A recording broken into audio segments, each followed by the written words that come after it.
মৰমৰ ছাত্ৰ-ছাত্ৰীসকল, মই আজি তোমালোকৰ চতুৰ্থ শ্ৰেণীৰ নতুন পৰিৱেশ পাঠ্যপুথি আমাৰ চৌপাশৰ পৰিৱেশ নামৰ পাঠ্যপুথিখনৰ পাঠ ৩ প্ৰকৃতি ভ্ৰমণ শীৰ্ষক যিটো পাঠ আছে সেই পাঠটি মই তোমালোকক বুজাই দিব চেষ্টা কৰিছোঁ। লগতে ইয়াৰ যিবিলাক পাঠভিত্তিক ক্ৰিয়াকলাপ আছে সেই পাঠভিত্তিক ক্ৰিয়াকলাপবিলাকো মই কৰি দিব চেষ্টা কৰিছোঁ। গতিকে চতুৰ্থ শ্ৰেণীৰ ছাত্ৰ-ছাত্ৰীসকলে পাঠটি ভালদৰে মনোযোগ দিব বুলি আশা কৰি আজি ভিডিঅ' আৰম্ভ কৰিছোঁ। এতিয়া চোৱাচোন, প্ৰকৃতি ভ্ৰমণ। দুকমুকালিতে ঋষভ আৰু মিচিমিয়ে মাক দেউতাকৰ লগত কাজিৰঙালৈ ফুৰিবলৈ গ'ল। তেওঁলোকে গাইডৰ সৈতে উঠি কাজিৰঙাৰ হাবিৰ মাজলৈ সোমাই গৈ থাকিল। বাটত তেওঁলোকে ভাটৌ, বগলী আদি বাৰে বৰণীয়া চৰাই উৰি থকা দেখিলে। দুই এটা বন কুকুৰা ঘূৰি ফুৰা দেখা পালে। চালকে জীপখন আগুৱাই নি এটা জলাশয়ৰ ওচৰত ৰখালে। গাইডে ক'লে, এইখন চহলা বিল। এই বিল পৰ্যটকৰ মুখ্য আকৰ্ষণস্থলী। সকলোৱে চহলা বিলৰ মনোৰম দৃশ্য উপভোগ কৰিবলৈ জীপৰ পৰা নামি গ'ল। গাইডজনে আটাইকে সকীয়াই দিলে, কোনেও যেন ডাঙৰকৈ কথা পাতি বা খাদ্যবস্তু খাবলৈ দি চৰাই-চিৰিকটি আৰু প্ৰাণীবোৰক আমনি নকৰে। এনে কৰিলে সিহঁতে ভয় খাব। বাহিৰৰ খাদ্য খালে বেমাৰ আজাৰ হোৱাৰো সম্ভাৱনা থাকে। এতিয়া আমি এই ছবিখনত চহলা বিলৰ এটা দৃশ্য দেখিবলৈ পাইছোঁ। আমি কি দেখিছোঁ? এই বিলখনত বিভিন্ন ধৰণৰ বকজাতীয় চৰাই, হাঁহজাতীয় চৰাই, পানী কাউৰী, মাছৰোকা আদি বিভিন্ন ধৰণৰ আমি চৰাই দেখিবলৈ পাইছোঁ, হয়নে? এইটো আমাৰ চহলা বিলক প্ৰতিনিধিত্ব কৰিবৰ কাৰণে এখন ছবি আমাক ইয়াত দিয়া হৈছে। এই ছবিখন এখন বিলৰ ছবি, হয়নে? আৰু পাঠটোত দিয়া চহলা বিলখনক প্ৰতিনিধিত্ব কৰিবলৈ এই ছবিখন ইয়াত পাঠটোত দিয়া হৈছে। ইয়াত কি হৈছে? প্ৰথমতে দুকমুকালিতে ঋষভ আৰু মিচিমিয়ে কাৰ লগত গৈছে? মাক দেউতাকৰ লগত কাজিৰঙালৈ ফুৰিবলৈ গৈছে। আৰু তেওঁলোকে কি হয়, গাইডৰ সৈতে উঠি কাজিৰঙাৰ হাবিৰ মাজলৈ সোমাই গৈ আছে। আৰু হাবিৰ মাজলৈ সোমাই যাওঁতে ভাটৌ, বগলী আদি বাৰে বৰণীয়া চৰাই তেওঁলোকে দেখিবলৈ পাইছে, উৰি থকা দেখিবলৈ পাইছে। দুই এটা বন কুকুৰা সিহঁতে দেখিবলৈ পাইছে। আৰু তেতিয়া চালকে জীপখন আগুৱাই নি কি হয়, জলাশয় এটা ওচৰত ৰখাইছে। আৰু গাইডে কৈছে, কি বুলি কৈছে? এইখন চহলা বিল বুলি কৈছে। আৰু এই বিলখন যে পৰ্যটকৰ মুখ্য আকৰ্ষণস্থলী সেই কথাও সিহঁতক কৈছে। আৰু এই চহলা বিলৰ মনোৰম দৃশ্য উপভোগ কৰি সকলোৱে জীপৰ পৰা নামি গৈছে। আৰু গাইডজনে কিন্তু আটাইকে এটা কথা সকীয়াই দিছে যে কোনেও যেন ডাঙৰকৈ কথা পাতি বা খাদ্যবস্তু খাবলৈ দি চৰাই-চিৰিকটি আৰু প্ৰাণীবিলাকক আমনি নকৰে, সেই কথাটো গাইডে পৰ্যটকসকলক সকীয়াই দিছে। আৰু এনে কৰিলে সিহঁতে কি হ'ব, ভয় খাব কৈছে। আৰু বাহিৰৰ খাদ্য খালে বেমাৰ আজাৰ হোৱাৰো সম্ভাৱনা থাকে বুলি গাইডে সিহঁতক কাক কৈছে? ঋষভ আৰু মিচিমিহঁতৰ যিটো দল আছিলে সেই দলটোক গাইডে কৈছে। এতিয়া আমি এই ছবিখনত কি দেখিছোঁ? এজনী মাছৰোকাই মাছ খোৱা দেখিবলৈ পাইছোঁ। এই উটটোৱে কি মাছৰ অনুসন্ধানত আমি মাছ খাবলৈ মাছৰ অনুসন্ধানত যোৱা দেখিবলৈ পাইছোঁ, হয়নে? এতিয়া ঋষভে দূৰবীণেৰে বিলৰ ওচৰ পাজৰ গছ-গছনিত পৰি থকা চৰাইবোৰ চাবলৈ ধৰিলে। এটা নীলা ৰঙৰ চৰাই গছৰ ডালত বহি একান্ত মনে পানীলৈ চাই থকা সি দেখিলে। চকুৰ পলকতে চৰাইটোৱে পানীত বুৰ মাৰি মাছ এটা ধৰি আনিলে। সেই চৰাইটোৰ একাগ্ৰতা, তীক্ষ্ণ দৃষ্টি আৰু মাছ ধৰাৰ কৌশল দেখি বৰ আচৰিত হ'ল। গাইডক সোধাত চৰাইবিধৰ নাম মাছৰোকা বুলি ক'লে। বিলখন বিভিন্ন প্ৰজাতিৰ মাছ কাছৰে ভৰি আছে। হঠাতে সিহঁতে উট এটাই পানীত জঁপিওৱা দেখা পালে। তাকে দেখি ঋষভ আৰু মিচিমিয়ে বৰ ফূৰ্তি পালে। বিলখনত বগলী, কণামুচৰি, বৰটোকোলা, হাড়গিলা আদি চৰাই দীঘল দীঘল ঠেঙেৰে খোজ থৈ মাছ, শামুক, কেঁকুৰা আদি বিচাৰি ফুৰোঁতে বিলখনৰ ওচৰ পাজৰে তেওঁলোকে চিনাকি অচিনাকি বহুতো চৰাই দেখিলে। এতিয়া এই চৰাইজনী কি? বগলী, এইজনী হৈছে হাড়গিলা, এইজনী কণামুচৰি। লিখোঁ আহা তোমাৰ চিনাকি চৰাইবোৰৰ নাম। তোমাৰ চিনাকি যিবিলাক চৰাইৰ নাম আছে সেই নামবিলাক লিখিব লাগে। তোমালোকৰ বহুতো চৰাই আছে। কপৌ, শালিকা, মইনা, পাৰ, এনেধৰণে বিভিন্ন চৰাইৰ নাম লিখিব পাৰা তোমালোকে। এতিয়া চোৱাচোন কি দিছে? গাইডে তেওঁলোকক কিছুমান চৰাই দেখুৱাই ক'লে, এইবোৰ পৰিভ্ৰমী চৰাই। প্ৰতি বছৰে শৰৎ আৰু বসন্ত কালৰ মাজৰ সময়ছোৱাত ইয়ালৈ বহুতো পৰিভ্ৰমী চৰাই আহে। কেতিয়াহে পৰিভ্ৰমী চৰাইবিলাক কৈছে গাইডে প্ৰতি বছৰে শৰৎ আৰু বসন্তকালৰ মাজৰ সময়ছোৱাত আহে বুলি কৈছে। ধৃতৰাজ, পেলিকানটোক ঢেৰাহাঁহ বুলিও কয়, চাকৈ চকুৱা, শামুক ভঙা, শৰালী আদি পৰিভ্ৰমী চৰাইবোৰলৈ আঙুলিয়াই তেওঁ সকলোৰে দৃষ্টি আকৰ্ষণ কৰিলে। আমি কেইবিধমান তেতিয়াহ'লে পৰিভ্ৰমী চৰাইৰ নাম ইয়াত পাইছোঁ। ধৃতৰাজ, পেলিকান, চাকৈ চকুৱা, শামুক ভঙা, শৰালী এইবিলাক কি পৰিভ্ৰমী চৰাই বুলি কৈছে। যেতিয়া তোমালোকক পৰিভ্ৰমী চৰাইৰ নাম যদি লিখিবলৈ দিয়া হয় আমি এইবিলাকৰ নাম লিখিব লাগিব। তেওঁ ক'লে, কোনে ক'লে? গাইডজনে কৈছে যে খাদ্যভেদে পৰিভ্ৰমী চৰাইবোৰ জলাশয়, খেতিপথাৰ, হাবি বননি, ফল মূলৰ বাগিচা আদিত দেখিবলৈ পোৱা যায়। পৰিভ্ৰমী চৰাইবোৰে হাজাৰ হাজাৰ কিলোমিটাৰ অতিক্ৰম কৰি অসমলৈ আহে। কিছুমানে অতিপাত ঠাণ্ডা বা প্ৰখৰ গৰমৰ পৰা ৰক্ষা পাবলৈ, কিছুমানে খাদ্যৰ সন্ধানত, আন কিছুমান বংশ বৃদ্ধি কৰিবলৈ ইয়ালৈ আহে। এতিয়া পৰিভ্ৰমী চৰাইবিলাক কিয় আহে আমি জানিব লাগিব। পৰিভ্ৰমী চৰাইবিলাক কিয় আহে অসমলৈ? কিয় আহে? পৰিভ্ৰমী চৰাইবিলাকে হাজাৰ হাজাৰ কিলোমিটাৰ অতিক্ৰম কৰি অহাৰ কাৰণবিলাক কি কি? কিছুমানে অতিপাত ঠাণ্ডা বা প্ৰখৰ গৰমৰ পৰা ৰক্ষা পাবলৈ, কিছুমানে খাদ্যৰ সন্ধানত, আৰু কিছুমানে বংশ বৃদ্ধি কৰিবলৈ ইয়ালৈ আহে। ইয়ালৈ অসমলৈ আহে বুলি কৈছে, বা এই যিখন চহলা বিললৈ আহে। অসমত কিছুদিন থাকি সিহঁতে আকৌ নিজ নিজ ঠাইলৈ ঘূৰি যায়। এই পৰিভ্ৰমী চৰাইবিলাকে অসমত কিছুদিন থাকে আৰু থাকি পুনৰ কি হয়? নিজৰ ঠাইলৈ ঘূৰি যায়। এতিয়া পৰিভ্ৰমী চৰাইনো কাক কয়? ইয়াত দিয়া হৈছে যিবোৰ চৰাই অনুকূল পৰিৱেশ বিচাৰি দূৰ দূৰণিৰ পৰা বিভিন্ন অঞ্চললৈ পৰিভ্ৰমণ কৰে সেইবোৰকে পৰিভ্ৰমী চৰাই বোলে। এইটো মনত থবা, যিবোৰ চৰাই অনুকূল পৰিৱেশ বিচাৰি দূৰ দূৰণিৰ পৰা বিভিন্ন অঞ্চললৈ পৰিভ্ৰমণ কৰে সেইবোৰকে পৰিভ্ৰমী চৰাই বোলে। ঋষভহঁতে বিলখনৰ ওচৰে পাজৰে খোজকাঢ়ি থাকোঁতে ওখ গছ এজোপাত মূৰত কিৰীটি থকা এহাল ধুনীয়া চৰাই দেখা পালে। চৰাইবিধৰ ঠোঁটটো বৰ ডাঙৰ আৰু ধেনুভিৰীয়া, দেহটো ক'লা আৰু বগা ৰঙৰ পাখিৰে ঢকা। চৰাইবিধৰ আকৰ্ষণীয় নেজ আছে। এই চৰাইবিধ মেচিমে ফটোত দেখিছে। তাই চৰাইহাল দেখাৰ লগে লগে কৈ উঠিল, এইয়া চোৱা ধনেশ পক্ষী, এইয়া চোৱা ধনেশ পক্ষী। এই চৰাইবিধৰ নাম কি? ধনেশ পক্ষী। এটা তোমালোকক দলীয় কাৰ্য দিছে, তোমালোকে লগ হৈ কৰিবা। তোমালোকে কি কি ৰং বিৰঙৰ চৰাই দেখিছা তাৰ এখন তালিকা প্ৰস্তুত কৰা। তাৰ যিকোনো দুবিধৰ বিষয়ে বৰ্ণনা কৰা। তোমালোকে দেখা বিভিন্ন চৰাই দেখা, তোমালোকে শৰালী হাঁহ দেখা বা বগলী দেখা, বগলী বগা হয়নে? বগলীৰ বিষয়ে তোমালোকে বৰ্ণনা কৰি লিখিব লাগিব। বগলী কি হয়? বগলীৰ ঠোঁট দীঘল, বগলীৰ ঠেঙো দীঘল হয়নে? তাৰ দৈহিক বৈশিষ্ট্যবোৰ ক'বলৈ গ'লে বগলীয়ে মাছ খাই জীৱন নিৰ্বাহ কৰে। বগলী কি হয়? বগলীৰ খাদ্য কি? মাছ বা অন্যান্য পোক পৰুৱা, এইবিলাকেই বগলীৰ খাদ্য। বগলীৰ বিষয়ে মই তোমালোকক চমুকৈ ক'লোঁ। তোমালোকে যি চৰাই দেখা তাৰ বিষয়ে চমুকৈ লিখিবলৈ যত্ন কৰিবা। তোমালোকে ক্লাছত লগ হৈ এই কামটো কৰিবা। তেওঁলোকে বিলখনৰ আশে পাশে কিছুমান প্ৰাণী খোজৰ সাজ বা চিন দেখিলে।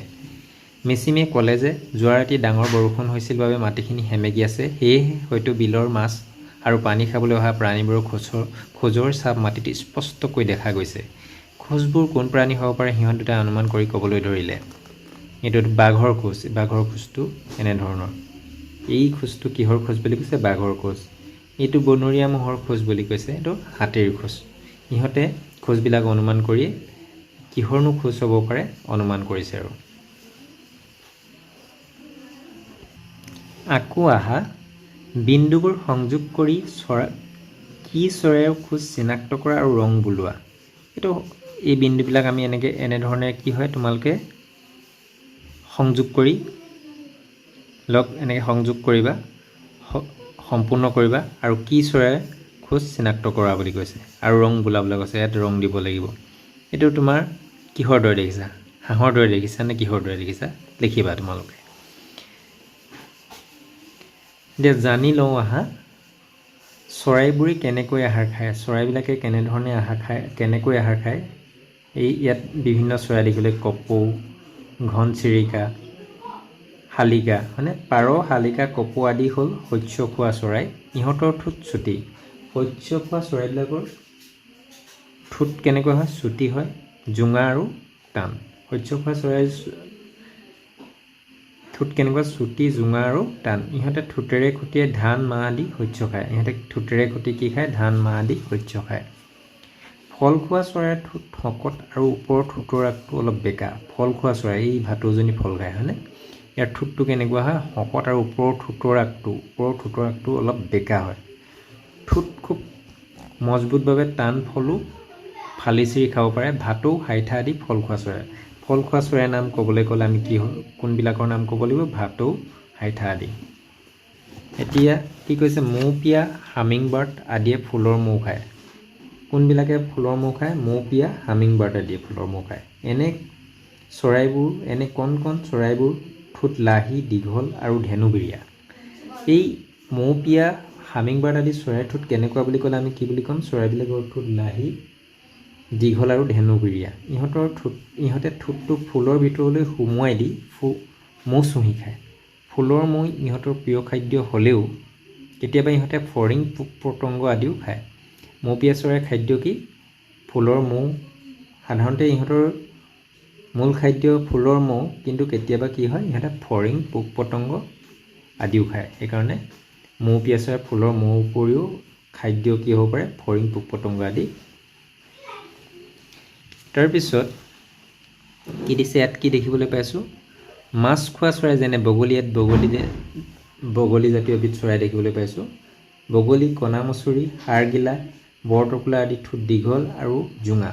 যিবিলাক মাছ খোৱা চৰাই, এই মাছ খোৱা চৰাইবিলাকৰ ঠোঁট কেনেকুৱা হয়, জোঙা হয়, ঠোঁট দীঘল আৰু জোঙা। মাছ খোৱা চৰাইৰ ঠোঁট কেনেকুৱা বুলি সুধিলে আমি কেনেকুৱা বুলি ক'ব লাগিব, মাছ খোৱা চৰাইৰ ঠোঁট দীঘল আৰু জোঙা।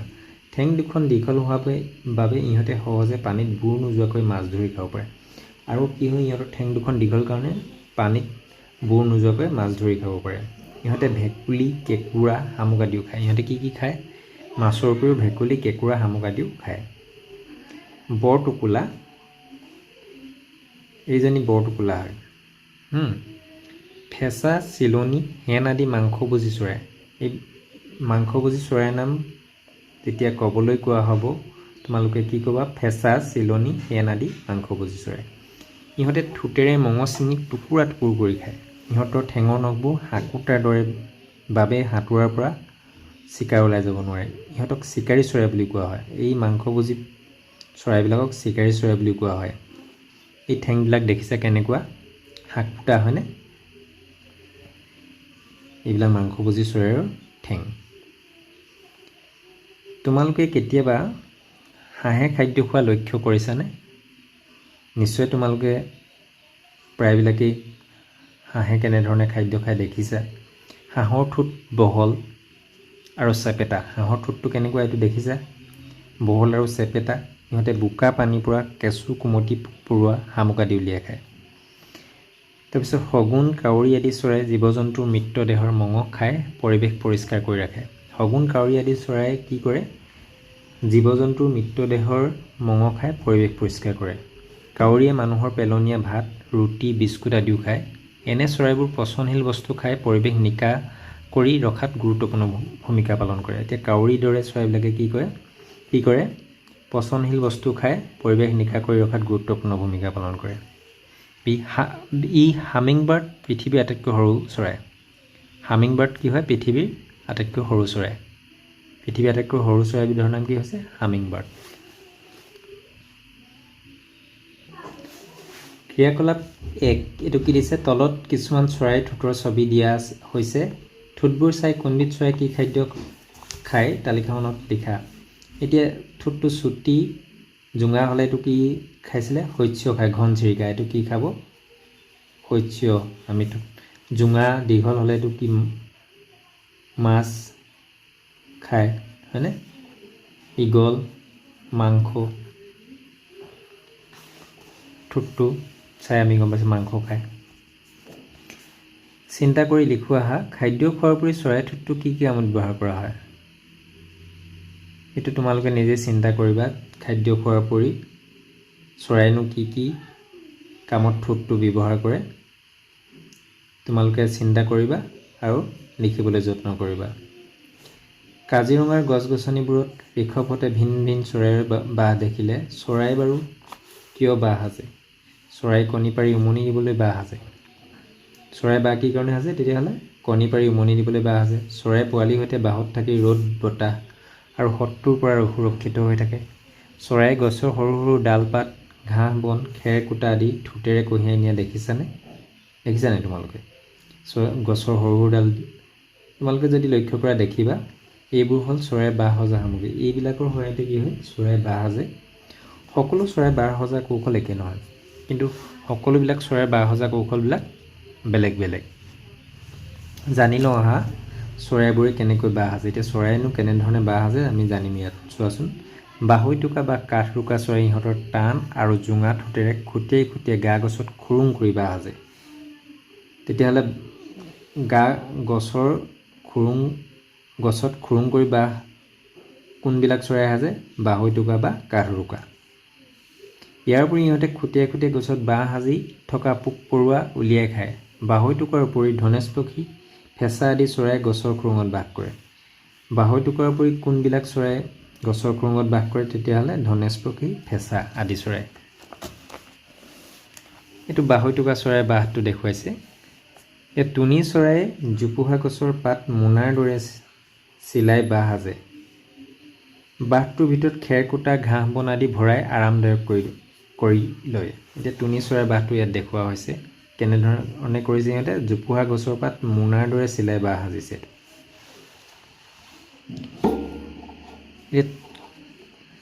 এই চৰাইৰ বাহটো দেখিছানে তোমালোকে? তামোল গছবিলাকত তোমালোকৰ কেতিয়াবা চাবাচোন কাৰোবাৰ ঘৰত আছে নেকি এই ধৰণৰ চৰাইৰ বাহ। টুকুৰা চৰাইৰ বাহ হয় এইটো। টুকুৰা চৰাইয়ে তামোল খেজুৰ নাৰিকল তাল আদি ওখ গছত সৰু টেকেলি এটাৰ দৰে বাহ সাজে।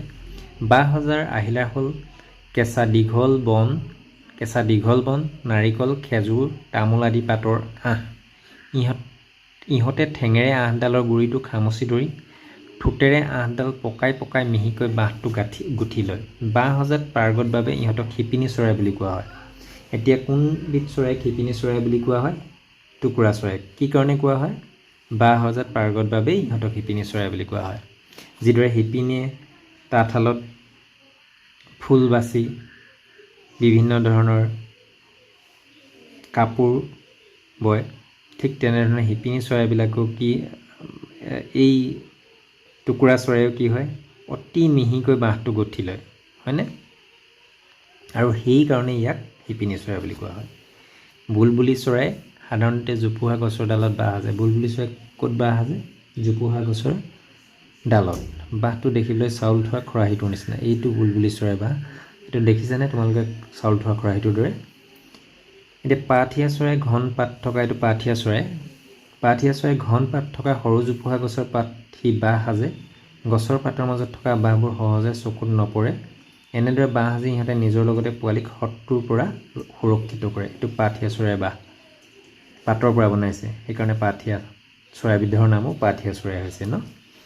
কাউৰীয়ে ওখ গছত বাঁহৰ কাঠি গছৰ সৰু ডাল কুটা আদিয়ে মজবুতকৈ বাঁহটো সাজি লয়।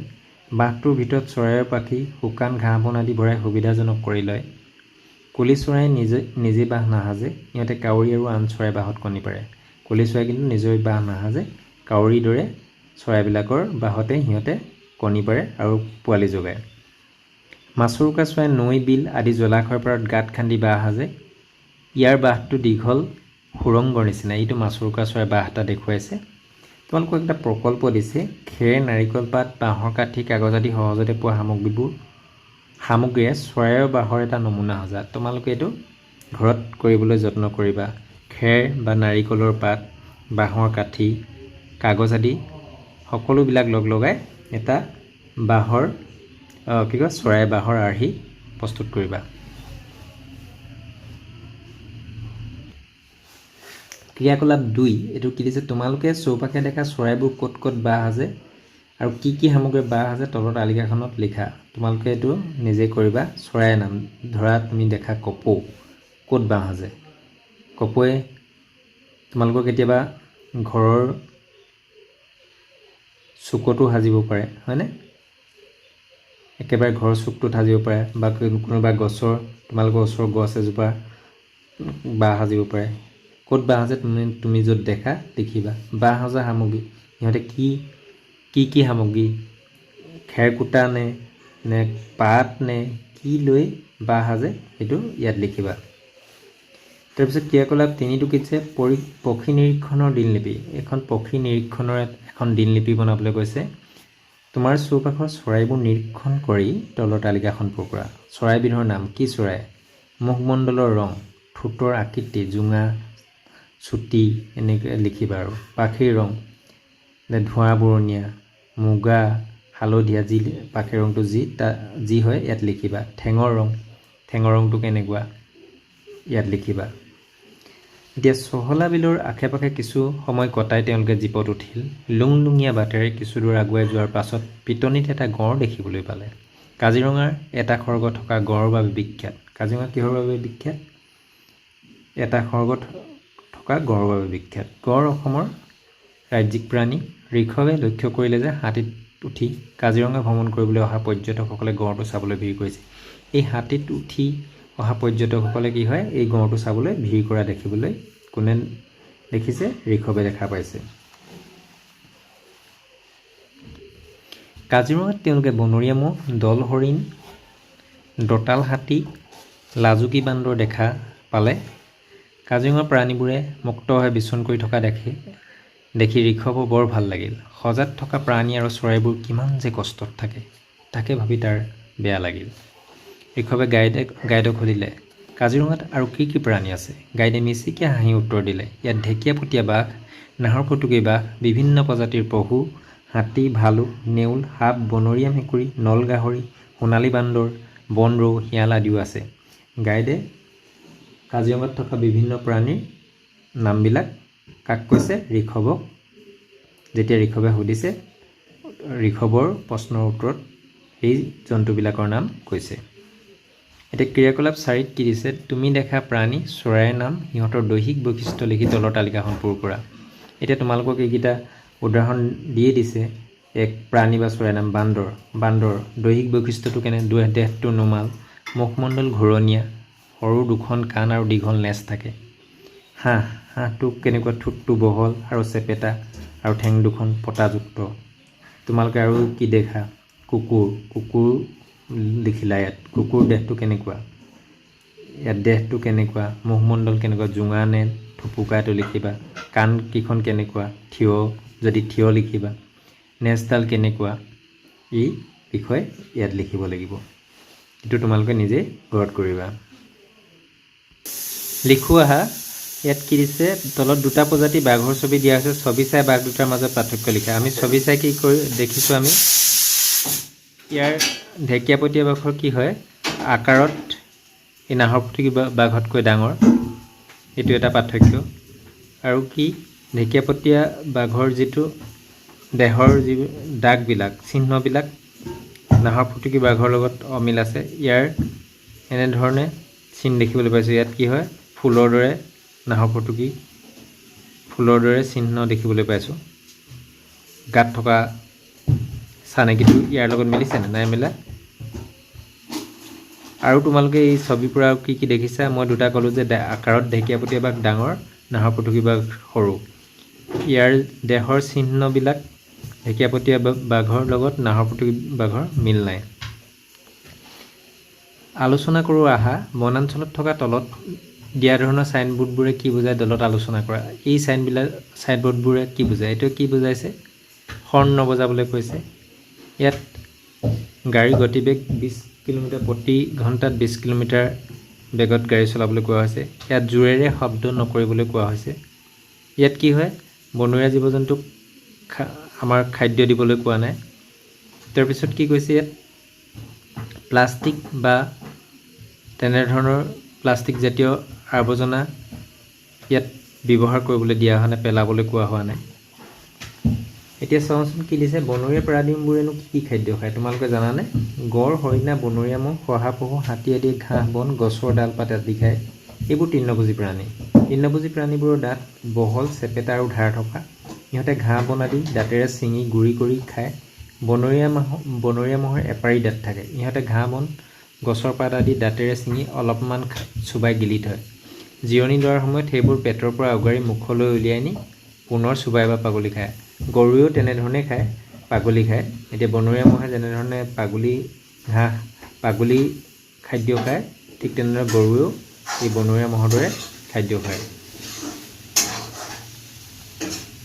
এতিয়া বাঘ, সিংহ, বনৰীয়া মেকুৰী আদি হাবিত থকা তৃণভোজী প্ৰাণীবোৰ খায়। এইবিলাকে কি হয়, বাঘ বা যিবিলাক মাংসভোজী প্ৰাণী আছে, হাবিত থকা তৃণভোজী প্ৰাণীবোৰ খায়। ইহঁতৰ ঠেঙৰ হাতোৰাবোৰ শক্তিশালী হোৱাৰ বাবে চিকাৰ কৰা প্ৰাণীটোক খামুচি ধৰি ৰাখিব পাৰে। আৰু ইহঁতৰ যি ঠেঙৰ হাতোৰা, এইবিলাক কি হয়, যথেষ্ট শক্তিশালী হয় আৰু সেইকাৰণে চিকাৰ কৰা প্ৰাণীটোক খামুচি ধৰি ৰাখিব পাৰে। সিহঁতৰ চোকা দাঁত আৰু নখে চিকাৰটোৰ মঙহ টুকুৰা কৰি খায়। কেৱল মঙহ খাই জীয়াই থাকে বাবে ইহঁত কি হয়, মাংসভোজী প্ৰাণী। অকল ইহঁতে মাংস খাই জীয়াই থাকে কাৰণে ইহঁতক মাংসভোজী প্ৰাণী। ভালুক, বনৰীয়া গাহৰি, নেউল, শিয়াল আদি প্ৰাণী উদ্ভিদৰ প্ৰাণী উভয়জাত খাদ্য খায়। ইহঁত সেইকাৰণে কি প্ৰাণী, সৰ্বভোজী প্ৰাণী। আমি মানুহো সৰ্বভোজী প্ৰাণী। চিন্তা কৰি কওঁ আহা, সাধাৰণতে তৃণভোজী প্ৰাণীবোৰে কিয় জাক পাতি থাকে? এতিয়া তৃণভোজী প্ৰাণীবোৰে কিয় জাক পাতি থাকে? সাধাৰণতে মাংসভোজী প্ৰাণীবিলাকৰ পৰা নিজকে তৃণভোজী প্ৰাণীবোৰে কি হয়, মাংসভোজী প্ৰাণীবোৰৰ পৰা নিজকে ৰক্ষা কৰিবলৈ সিহঁতে হাবিত জাক পাতি থাকে। তাৰপিছত কি হয়, খাদ্যাভ্যাসক ভিত্তি কৰি প্ৰাণীবোৰক তৃণভোজী, মাংসভোজী আৰু সৰ্বভোজী হিচাপে ভাগ কৰা হয়। খাদ্যাভ্যাসক ভিত্তি কৰি প্ৰাণীবোৰক কি হয়, তৃণভোজী, মাংসভোজী আৰু সৰ্বভোজী হিচাপে ভাগ কৰা হয়। কিয় প্ৰাণীবিলাকক তৃণভোজী, সৰ্বভোজী, মাংসভোজী ভাগ কৰা হয়? সিহঁতৰ খাদ্যাভ্যাসৰ ওপৰত ভিত্তি কৰিয়ে আমি এনেধৰণে ভাগ কৰিছোঁ। লিখোঁ আহা, তোমালোকৰ চৌপাশত দেখা পোৱা তৃণভোজী আৰু সৰ্বভোজী প্ৰাণীবোৰৰ নাম। আমি পাঠটোত পাইছোঁ তৃণভোজী প্ৰাণী যেনে গৰু, ছাগলী, এইবিলাক কি হয়, তৃণভোজী প্ৰাণী। গৰু, ছাগলী, ম'হ। সৰ্বভোজী মানুহ, কুকুৰ, এইবিলাক হৈছে সৰ্বভোজী প্ৰাণী। এতিয়া ঋষভে হঠাৎ এটা ফৰিং ঘাঁহনিত জঁপিয়াই থকা দেখা পালে সি মাকক ফৰিঙৰ কেইখন ঠেং আছে সুধিলে। মাকে ক'লে ফৰিঙৰ 6খন ঠেং আৰু পৰিৱেশৰ উমান ল'বলৈ 2ডাল শুং থাকে। ই এবিধ পতংগ। ফৰিং কি হয়, এবিধ পতংগ। কিছুমান পতংগৰ 4খন ডেউকা থাকে। কিছুমান পতংগৰ কেইখন ডেউকা থাকে, 4খন ডেউকা থাকে। হাবিত তেওঁলোকে আমৰলি পৰুৱা, মৌমাখি, পখিলা, ভোমোৰা, বৰল, উইচিৰিঙা, গোবৰো আদি বহুতো পতংগ দেখিলে। এতিয়া লিখোঁ আহা, ইয়াত আমাৰ ছবিবিলাক দিছে, কোনবিধ কি পতংগ হয় নাম লিখিব লাগে। এইটো পখিলা, এইজনী কি হয়, পখিলা। পঁইতাচোৰা, জিয়া, মৌমাখি, মণ্টিছ, এই পতংগবিধৰ নাম কি, মণ্টিছ গোবৰুৱা। মিচিমিয়ে কাজিৰঙাত দেখা উদ্ভিদবোৰৰ নাম মাক দেউতাকক সুধিলে। তাত তাই হুলুং, শাল, চেগুন, গমাৰি, তিতাচপা, বনচুম, কৰৈ, ঔটেঙা, কপৌফুল, কলমৌ, নলখাগৰি, জলপদ্ম, পানী মেটেকা, ঢেকীয়া, অৰ্জুন, বাঁহ, বেত, শগুনী লতা, কহুৱা বন আদি নানা ধৰণৰ উদ্ভিদ দেখা পালে। হুলুং গছ এইজোপা হয়। হুলুং গছ একেবাৰে পোন হয়। তোমালোকে হুলুং গছ দেখিছানে? এই হুলুং গছেই আমাৰ কি হয়, অসমৰ জাতীয় বৃক্ষ বুলি আমি জাতীয় বৃক্ষ কি বুলি ক'লে, অসমৰ জাতীয় বৃক্ষ কি বুলি ক'লে আমি কোন গছজোপাৰ নাম ক'ব লাগিব? হুলুং গছৰ নাম ক'ব লাগিব। এতিয়া ঋষভ আৰু মিচিমিয়ে এজোপা প্ৰকাণ্ড গছৰ ডালবোৰৰ পৰা শিপা ওলাই মাটি চুই থকা দেখা পাই তবত মানিলে। সিহঁতে মাকৰ পৰা গম পালে যে সেইজোপা বটগছ। এই গছজোপা কি গছ? বটগছ। বটগছজোপাত তাই বহুতো চৰাই, বান্দৰ, কেৰ্কেটুৱা দেখা পালে। অসমৰ ৰাজ্যিক বৃক্ষ হুলুং আৰু ৰাজ্যিক ফুল কি? কপৌ। মনত থবা, অসমৰ ৰাজ্যিক বৃক্ষজোপাৰ নাম কি? হুলুং। মই অলপ আগতে তোমালোকক কৈছিলোঁৱে যে অসমৰ ৰাজ্যিক বৃক্ষজোপা হৈছে হুলুং আৰু ৰাজ্যিক ফুল হৈছে কপৌ ফুল। ক্ৰিয়াকলাপ 5টোত কি দিছে? ঘৰ বা বিদ্যালয়ৰ ওচৰত থকা বৃক্ষ এজোপাৰ ওচৰলৈ যোৱা। ঘৰ বা তোমালোকৰ বিদ্যালয়ৰ ওচৰত থকা গছ ডাঙৰ গছ এজোপা ওচৰলৈ যাবলৈ কৈছে। দুয়ো হাতেৰে বৃক্ষজোপা সাৱটি ধৰি বন্ধুত্ব গঢ়া আৰু পৰ্যবেক্ষণ কৰি কি পালা লিখা। চুই চাই কি অনুভৱ কৰিলা ইয়াত লিখিবা। কোনো শব্দ বা মাত শুনিছা নেকি? যদি শুনিছা ইয়াত লিখিবা। কেনেকুৱা গোন্ধ পাইছা সেইটো লিখিব লাগিব। বৃক্ষজোপাত দেখা উদ্ভিদ, পোক পতংগ, প্ৰাণী আৰু চৰাইৰ নাম লিখা। এইটো তোমালোকে ঘৰৰ ওচৰত ডাঙৰ গছ এজোপাৰ ওচৰলৈ গৈ এই কাৰ্যটো কৰিবলৈ চেষ্টা কৰিবা। পৰ্যবেক্ষণ কৰোঁ আহা।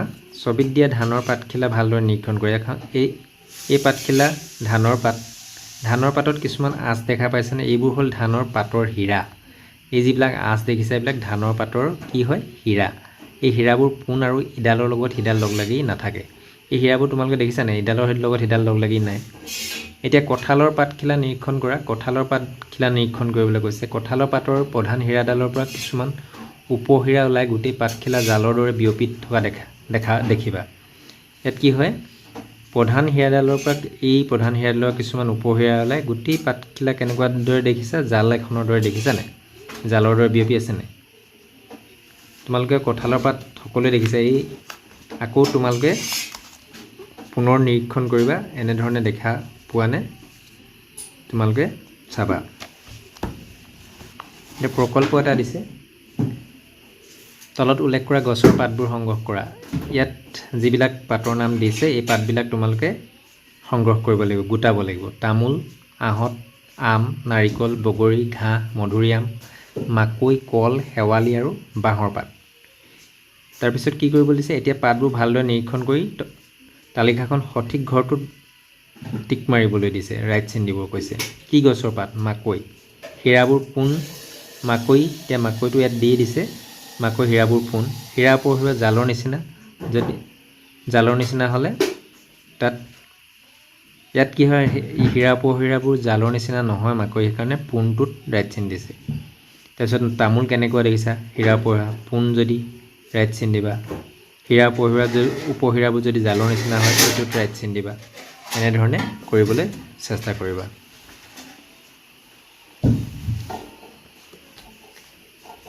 মিচিমিয়ে কাজিৰঙাৰ প্ৰতিটো ভাল লগা মুহূৰ্ত কেমেৰাত বন্দী কৰি গ'ল। গধূলি হৈ অহাৰ লগে লগে শীতৰ প্ৰকোপ বাঢ়ি আহিল। ঋষভহঁতে পলম নকৰি হাবি মাজৰ পৰা জীপেৰে উভতি আহিল। ঋষভ আৰু মিচিমিয়ে কাজিৰঙাৰ মধুৰ স্মৃতিবোৰ মনতে সজাই লৈ ঘৰমুখে ৰাওনা হ'ল। ঘৰলৈ আহি মিচিমিয়ে তাইৰ অনুভৱবোৰ প্ৰকাশ কৰি প্ৰকৃতিৰ প্ৰতি ধন্যবাদ জনাই এখন চিঠি লিখিলে।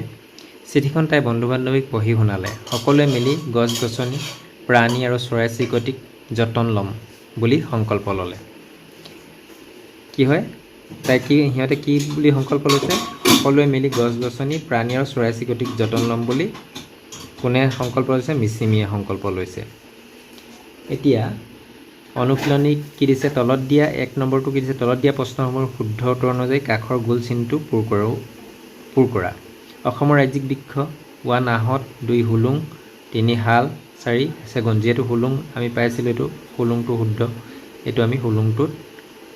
এইটো আমি ঘূৰণীয়া কৰিব লাগিব। তলৰ কোনটো মাংসভোজী চৰাইৰ গোট?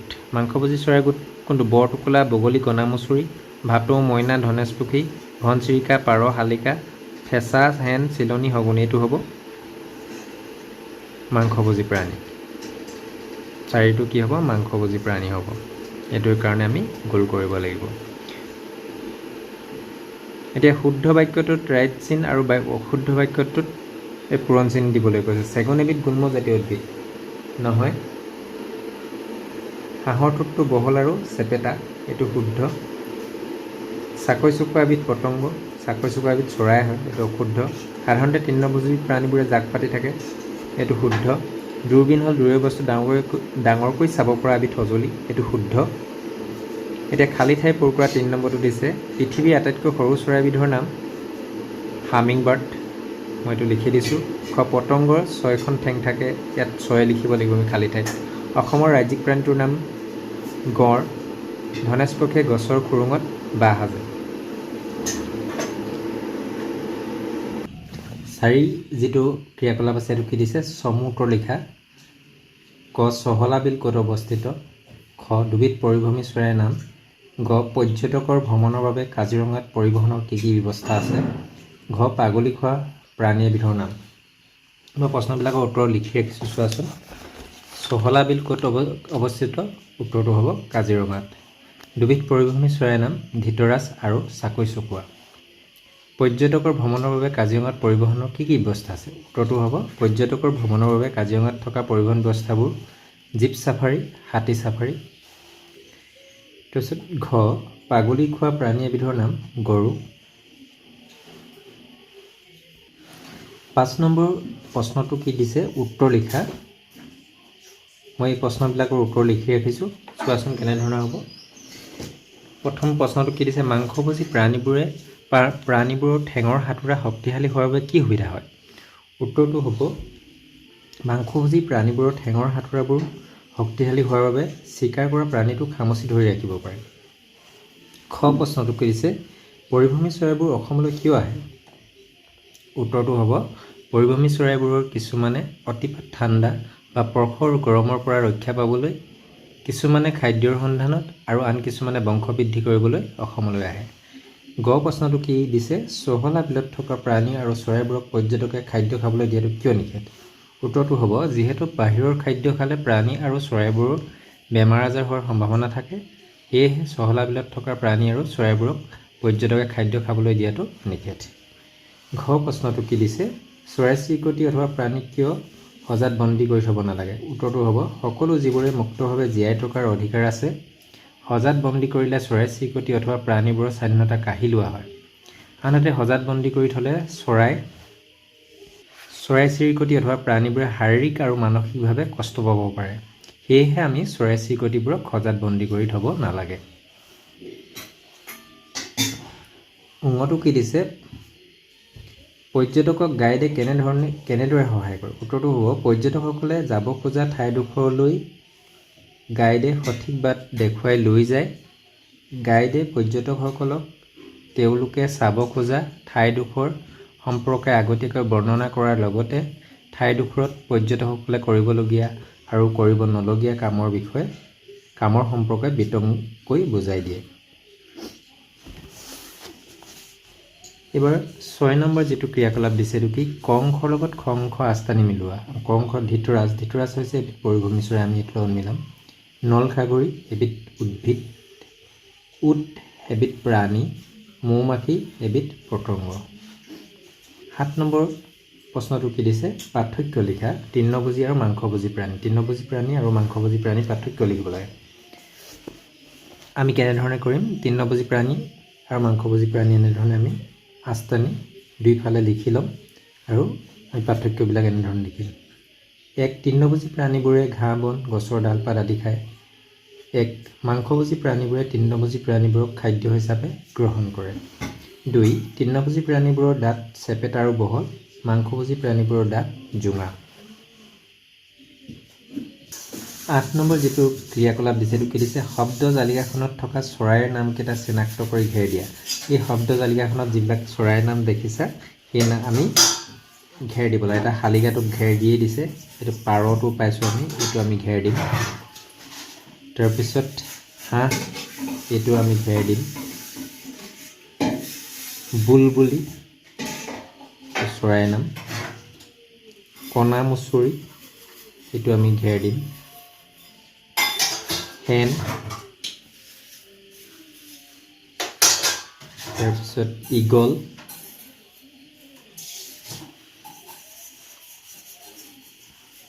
চিলনী, বৰটোকোলা, শগুন, বাঢ়ৈটোকা, বগলী, এই ধৰণে দিম আমি আকৌ। কেতেকী,